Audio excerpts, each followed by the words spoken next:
ছিলেন, তাদের সকলের পক্ষ থেকে নির্বাচিত স্থানীয় সরকারের জনপ্রতিনিধিদের পক্ষ থেকে আমাদের মন্ত্রী জনাব আলহাজ হোসেন আল্লাহ আবুল হোসেন মিয়াকে সম্মানজনক শ্রদ্ধা জানাতে অনুরোধ জানাচ্ছি।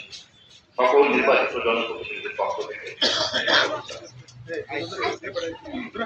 বিসমিল্লাহির রহমানির রহিম। জাহাঙ্গীর মির্জা সম্পর্কে বলার কিছু নাই। মায়ের কাছে আর মামা বাড়ির গল্প করে কোনো লাভ নেই। এই জাহাঙ্গীর মির্জা এবং তিনি সবসময় ছায়ার মতো আমাদের পাশে থাকতেন এবং বাংলাদেশ জাতীয়তাবাদী দলের একজন নিবেদিত প্রাণ নেতা। আমি দীর্ঘদিন বাংলাদেশের বাইরে থাকার পরে আমি এতটা অসুস্থ হয়েছি আমি এইবার জানি না, কিন্তু এর আগে প্রতিবার এই সমস্ত ছেলেমেয়েরা